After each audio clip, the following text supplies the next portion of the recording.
Pieprasa,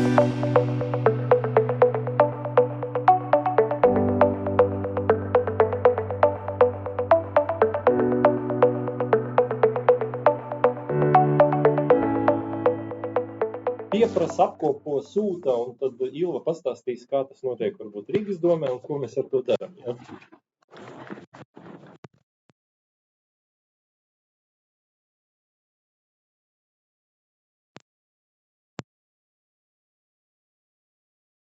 Kā mēs Rīgas pašvaldībā veicinām digitalizāciju ar stāstu par to, ar ko mēs esam saskārušies, veidojot risinājumu. Jā, mēs pārlieksim uz tālu.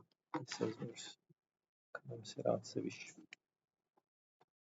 Jā, tātad veidojot risinājumu iepirkumu pāraudzībai ar tādu rīku kā PowerUps. Tā, es pārbaudīšu, vai šis strādā. Vai nestrādā. Tā, un labi, mēģināsim trešo opciju. Tātad mans stāsts būs par iepirkumiem, un es arī vēlētos aicināt jūs jautājums, ka tādi rodas, negaidot, kad beigsies mana prezentācija, un es vēlos sākt ar jautājumu jums. Vai jums ir bijis saskaršanās ar iepirkumiem? Vai esat dzirdējuši no kolēģiem, kāds ir tas process? Vai esat dzirdējuši to, ka kādam ir milzīgs entuziasms? Mums ir jāraksta iepirkums. Ļoti nevaram sagaidīt, kad to izdarīt. Ne? Jā, es neesmu dzirdējusi tādu gadījumu. Un tad arī Rīgas pašvaldībā mums ir ļoti daudz institūcijas, departamenti, aģentūras, un katru gadu tiek izsludināti apmēram 600 iepirkumi, kas ir ļoti daudz. Un varbūt ne iepirkumi paliek divreiz vairāk katru gadu, bet viņi noteikti paliek vairāk un arī nepaliek vieglāk. Un mums nav visaptverošs skats par to, kā tad notiek iepirkumu procesi, kur ir izaicinājumi un kā mēs varam to visu optimizēt un radīt tātad visām iesaistītajām pusēm mazāks galvas sāpes un varbūt sasniegt to mērķi, ka kāds varbūt kādreiz arī izbauda šo procesu. Un, lai to sasniegtu, mēs vēlējāmies izvirzīt divus mērķus, veidot pārskatu par šiem visiem pašvaldības iepirkumiem, taču, lai izveidotu caurspīdīgu un visaptvarošu pārskatu, mums ir nepieciešami dati un dati ievads risinājums, lai apkopotu šo informāciju.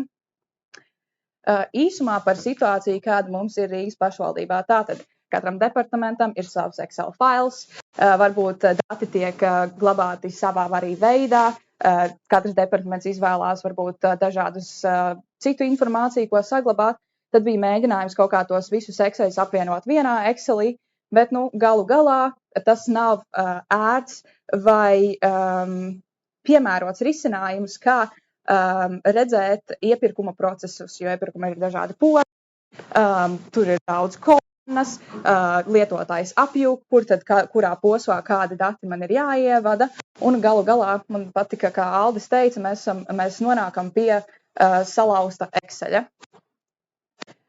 Un šādu iemeslu dēļ mums nav visaptveroša pārskata par šiem procesiem. Kā mēs varam uzstādīt divus mērķus, bet ar to nepietiek, mums zināt arī kritērijus un kā mēs vēlamies redzēt to visu risinājumu. Un tātad par pašu pārskatu mēs vēlamies viņu pārskatāmi, mēs vēlamies gūt ieskatu, cik ilgi iepirkums pavada katrā posmā, jo ir dažādi posmi. Varbūt ir kāds posms, tiek pavadīts vairāk laiks, mēs vēlamies saprast, kāpēc tiek pavadīts tik daudz laiks kaut kādā posmā, izvērtēt iepirkumu rezultātu, piemēram, cik daudz procentuāli mums ir veiksmīgi noslēgti iepirkumi, vai ir kaut kādas vietas, piemēram, plānotā finansējuma apjomā, atkarībā no tā, ar kādu summu tiek noslēgts iepirkums. Un, protams, mēs vēlamies identificēt arī riskus. Piemēram, vai kaut kādiem iepirkumu veidiem mēs saņemam, piemēram, līdzīgas sūdzības, un ja mēs to redzam un identificējam, mēs varam tālāk nākotnē novērst tādus gadījumus. Un, kas arī ir svarīgi, mēs identificējam veiksmīgus gadījumus. Varbūt kādam departamentam ir labs stāsts par to, kas viņiem ļāva pārvarēt kaut kādus izaicinājumus un dalīties tātad ar visiem pārējiem kaut kādos veiksmīgos procesos. Un otra lieta, lai mēs varētu izveidot šo pārskatu, mums ir vajadzīgi kvalitatīvi dati. Kā jau es minēju, Excelī tātad mums ir salauzti dati, mums nav struktūra, un kaut kādā brīdī tātad mums nav vienots pārskats. Un, lai nodrošina kvalitatīvus datus, mums vajag ērtu risinājumu, lai lietotājiem ir vēlme tāda ievadīt šos datus kaut kur un nav sajūta vai problēma ar to, ka man ir iepirkumu uzraudzības sistēma, man ir tur jāievada sistēma, man ir jātaisa dokumenti, un tagad man vēl kāds prasīs to likt vēl trešajā risinājumā tādu pašu informāciju. Arī minimizēt ievada kļūdu iespējamību, kas ļoti bieži rodas neuzmanības procesu dēļ, automatizēt manuālas lietas, noteikt arī to, nevis tikai redzēt, bet arī noteikt tātad, cik ilga laiks mums paiet, darbojoties noteiktā iepirkuma procesa posmā, cik kopā aizņem iepirkumi, un, kas arī svarīgi, mēs vēlamies veidot ilgspējīgu risinājumu, jo tad tipiskais stāsts, kā iepirkumi notiek, vai ko esmu dzirdējusi, ir, mums bija tik ilgs process, bija ļoti dārgi, un tad paiet gads, un mums īsti risinājums vairs nestrādā, jo nu ir beidzies līgums, vai mums ir šās vajadzības, un mēs vairs nespējam izmantot šo risinājumu. Un tad mēs ļoti vēlējāmies rast risinājumu, kas ir ātrs, ko mēs varam veidot pašu spēkiem, un kas mums arī paliek ilgtermiņā, un ko mēs paši varam tālāk optimizēt un papildināt. Un sapratām vajadzības, un tad mēs vēlamies, kādi ir tie procesi, kas mums ir jāaptver. Šis ir piemērs no elektronisko iepirkumu sistēmas par to, kādiem procesiem iepirkums iet cauri, tad, kad tu pēc kaut kādu pieprasījumu iepirkuma sistēmā. Tas ir vairāk domāts, ka reprezentācijai, ka iepirkums iet cauri vairākiem posmiem, bet tur ir ļoti daudz procesi, kas ietekmē katru no posmu, lietotāju apjūg, posma atšķirās no iepirkuma veidiem un tipiem, un tas ir ļoti sarežģīts process. Un mēs vēlējamies atrast veidu, kā vienkāršot to, ievākt datus ļoti vienkāršotā veidā. Lietotājiem ir skaidrs, ir 5 dažādi posmi. Pirmajā posmā tev jāievada tāda informācija, tad tu nonāc nākošajā posmā, kur tu publicē iepirkumu, ievadi, piemēram, publikāciju vai kaut kādas plānotās summas, un tā katrā posmā lietotājs var iet cauri, un viņam tiek parādīts, kas katrā posmā tev ir jādara, lai mēs varētu iegūt šos datus. Un, ja mēs arī vēlamies veidot, piemēram, aplikāciju, un kā mēs varam iegūt šos datus, tad šis bija tāds pirmais prototips, kā mēs vizualizējām vai veidojām dizainu, kā mēs vēlētos, lai tas izskatās.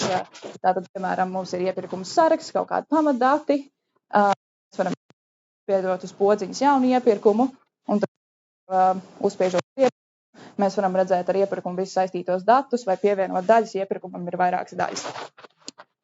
Nu, lūk. Tad mēs sapratām, ko mēs vēlamies, kā mēs vēlamies, un mūsdienās ir ļoti daudz risinājumu. Jādomā par to, vai mums pašiem ir kaut kāda risinājuma iekšienē, un tātad, kas ir tas, kas mums varētu palīdzēt izveidot šo visu arī ātri un integrējami. Un tad mēs sapratām, ka tas ir Microsoft Power Apps un Power Platform. Kā jau Aldis minēja, tā ir low-code aplikācija, kas ļauj lietotājiem bez programmēšanas pieredzes, piemēram, uztaisīt aplikāciju. Šeit ir piemērs, ko jau tātad varētu izstāstīt stāstu, tad es atnācu Rīgas domē pirms pusgada. Par iepirkumiem es zināju tikai no ziņām. Un tad mans pirmais uzdevums bija arī tieši saistīts ar iepirkumiem, un mēs sākām pētīt Power-Ups, un jau kaut kādas dienas laikā tātad es atklāju šo piemēru. Ļoti ātri varējām saprast, ka šo varēsim izmantot varbūt, lai apvienotu visas vajadzības, kas mums ir nepieciešams, datu ievada, vizualizācija. Un tad arī es atceros, ka Emerging komanda mums bija atsūtījusi jau prototipu, un tad mēs redzējām, ka tas tiešām var strādāt. Un dažu mēnešu laikā tad man arī izdevās pašai to izmēģināt. Bet arī, ko mēs sapratām, ka lai arī daudz informācijas avoti, materiāli, ko tu vari apgūt vai lasīt, tad ir lietas, kas tev ir nepieciešamas un kuras tu vari uzzināt tikai no ekspertiem vai cilvēkiem, kuriem ir bijuši pieredze. Tāpēc arī tajā procesā vēlāk mums arī šobrīd strādājot pie šī risinājuma palīdz Emerging, kur mēs apgūstam labāku praksi, kā to veidot ar ekspertu pieredzi.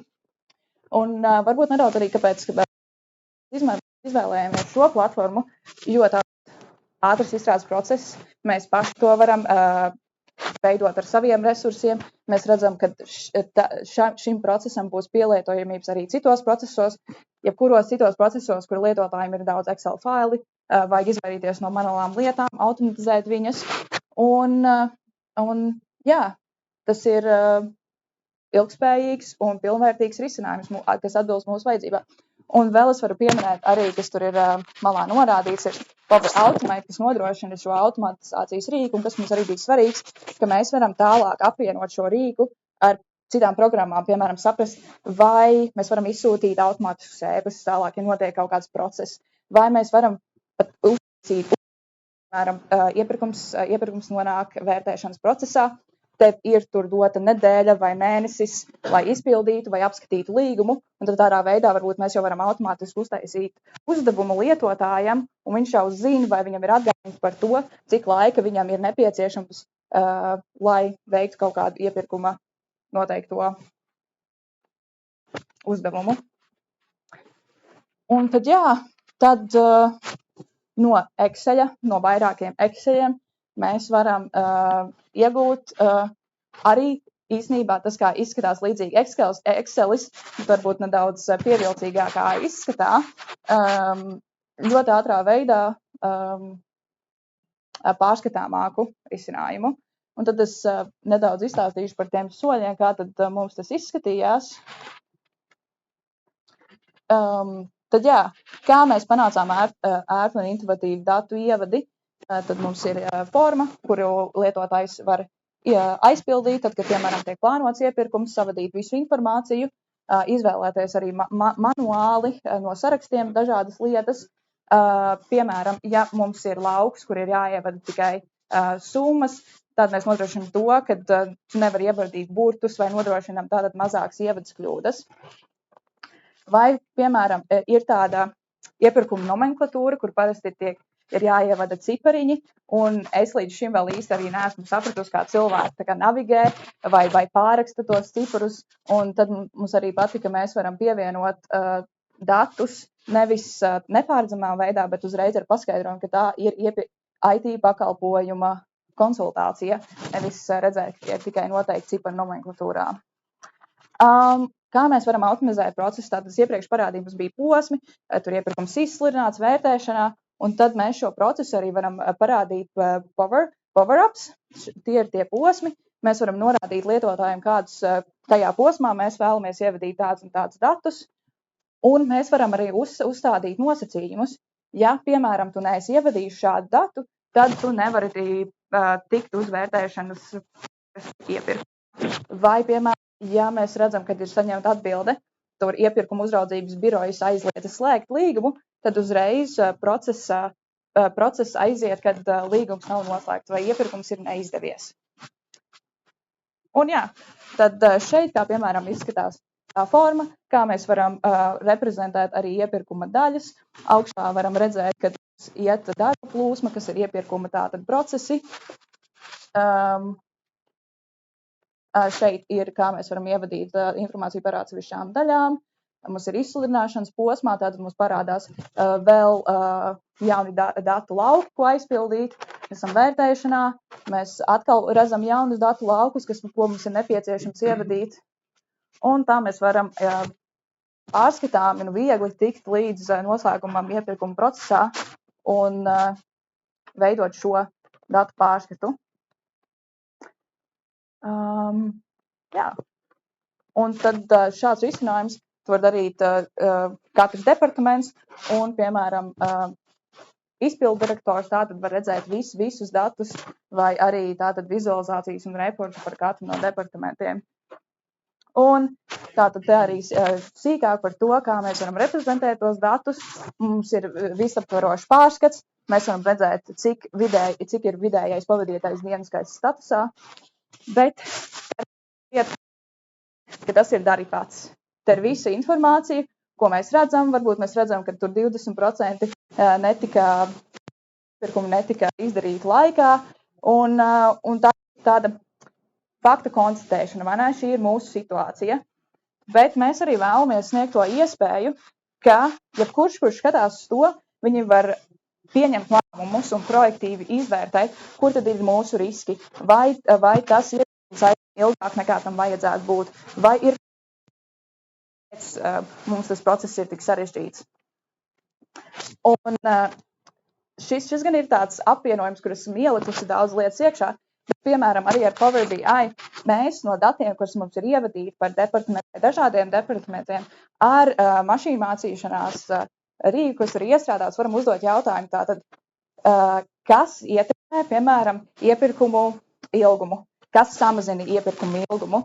Šeit gan man nav bijuši pietiekoši dati, tāpēc ielikusi, kas samazina iepirkumu ilgumu, balstoties uz iepirkumu uzraudzības biroja ieteikumiem, bet ja tad, kad brīdī mums būs pietiekoši dati, tad mēs arī redzēsim īsto situāciju.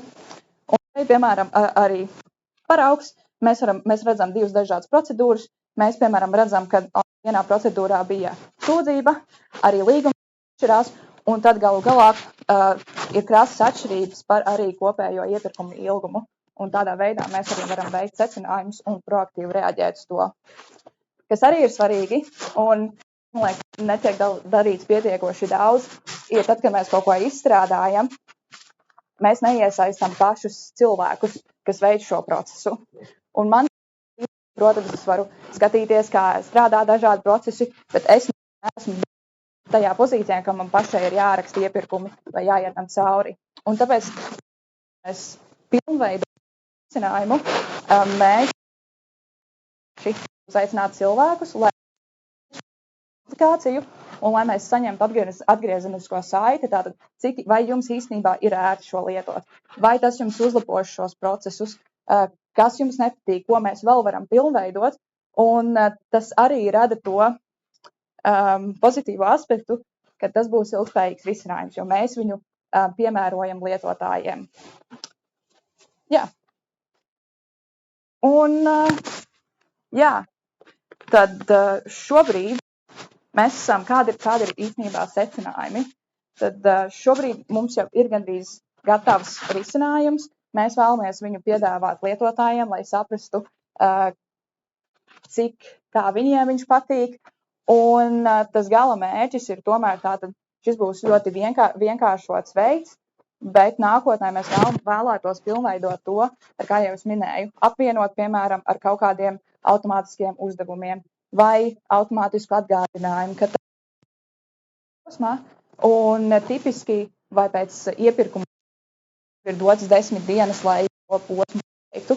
Mēs vēlamies parādīt atgādinājumu vai nosūtīt ēpastu.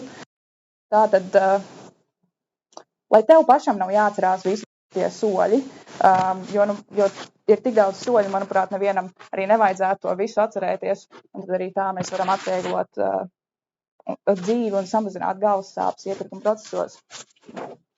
Un, jā, tātad mēs ceram, ka tas uzlabos sajūtu. Mums ir caurspīdīgi un datos balstījumu, ko visi var redzēt. Un mums ir resursi, ko mēs varam atrast ar pašu spēku un arī ar konsultantu palīdzību un tālāk arī citiem departamentiem vai citās izmantot šo risinājumu. Jā, tad arī tālāk Rīgas digitālā aģentūra esam sapratuši, ka šī ir ļoti laba iespēja, kā pašu resursiem ļoti ātrā veidā palīdzēt cilvēkiem automatizēt manuālus procesus vai pāriet no, plānošanas Excelī uz šādu vieglāk saprotamu rīku, kas tev atgādina lietas vai izdara ko tavā vietā. Un mēs gribam popularizēt šīs labās prakses piemērus, kā veidot tātad aplikācijas vai produktus par lietotājiem un turpināt attīstīt un popularizēt rīkus, kuriem nav vajadzīgs programmēšanas zināšanas vai varbūt minimāls. Un tātad varbūt nevis veidot iepirkumu, lai mēs varētu kaut ko uzlabot iepirkumos, bet pašu iekšējos resursos saprast, kā mēs varam uzlabot šos procesus. Jā, liels paldies. Ja ir kādi jautājumi, labprāt uzklausīšu. Jā, vēl kādi jautājumi.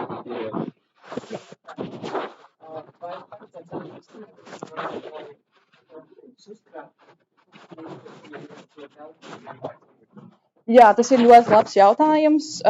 Šobrīd esmu sapratusi, ka tātad, jā, ir vēl viena atsevišķa sistēma, kur ir rāda visi šie dokumenti, kur viņi tiek glabāti. Jo tas īstenībā ir sarežģīts jautājums, jo tā tomēr ir datubāze.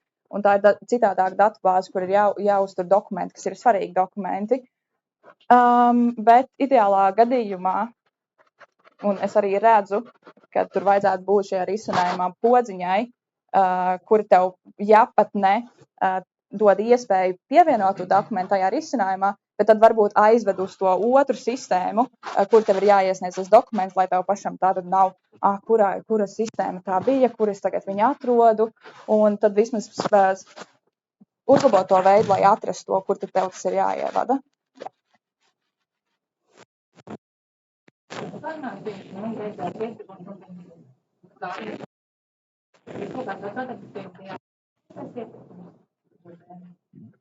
Jā, ja mēs noteikti varam uzstādīt tādu atgādinājumu. Tas var būt ļoti personalizēts. Mēs varam redzam, iepirkums ir noslēdzies, bet mums vajadzētu tātad iepirkumu, tad mēs varam izveidot, kāpēc gada. Tātad mums būs atgādinājums e-pasta vai nu kāda mums citā izvēlā veidā. Tāda iespējamība noteikti ir, jā. Jā, okay. Paldies. Paldies. Jā.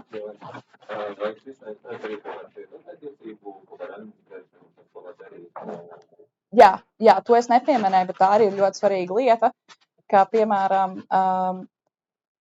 es kā administrators vai, piemēram, izpildu direktors būtu, vismaz šobrīd, viņiem būtu iespēja redzēt visus datus. Bet, ja tu esi departaments vai iepirkuma speciālists, tad tu redzi tikai savus departamentus.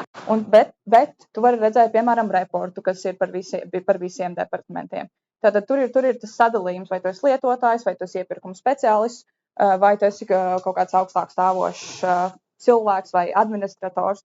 Un tad, ja mēs varam ar dažādiem lomu vai tiesību piešķiršanām tātad redzēt, kas kuram lietotājam ir redzams šajā aplikācijā. Pašs speciālists.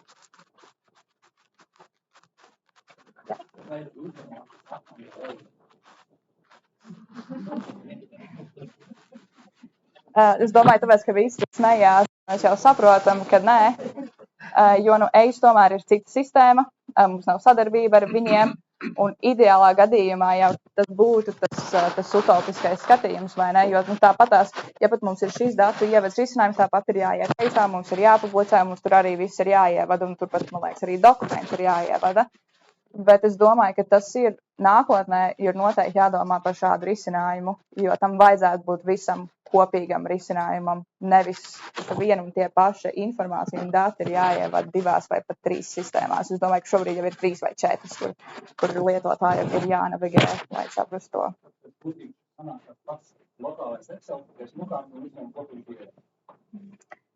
Jā, bet vieglāk pārskatāms. Tev ir pievienota tā darba plūsma, un tu redzi tos datus, kas tev katrā posmā ir jāievada. Nākošais nedēļā mēs plānojam izsūtīt ielūgumus iepirkuma speciālistiem no departamentiem, lai mēs varētu sākt testēt. Saņemsim atgriezenisko saiti, redzēsim, vai tas tiešām ir ērts un kas ir nepieciešams uzlabot. Un es domāju, ka tuvākā mēneša laikā to iespēju varbūt lietotājiem sākt to izmantot. Ideāli gadījumā tas, protams, sāktos ar jaunu gadu, kad ir jauni iepirkuma plāni un būtu vieglāk to visu uzsākt.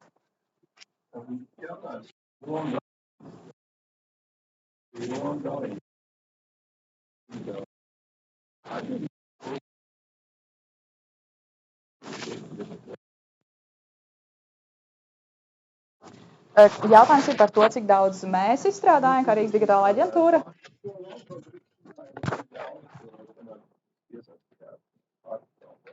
Jā, tur bija tāda lieta, ka sākumā es, man liekas, kādu mēnesi vai 2 mēģināju uztaisīt prototipu. To, ko jūs redzējāt, tas bija tas, ko es uztaisīju.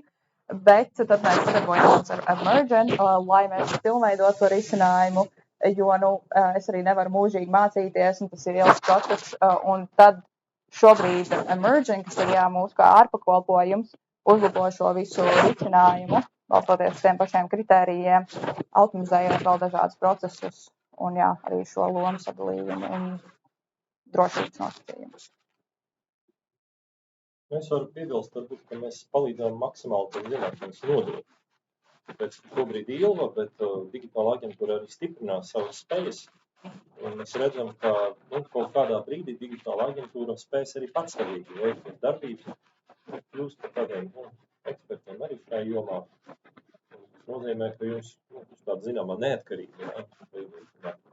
Jā, jo, ja tu pats mācies ceļā, mums bija tā iespēja pašiem iemācīties to visu, bet ar cilvēkiem, kuriem ir bijuši pieredzi, kuri to izstrādājuši, tas mums dod to, aizmirstu tikko vārdu, pašpārliecinātību, ka mēs esam visu izdarījuši pēc labās prakses.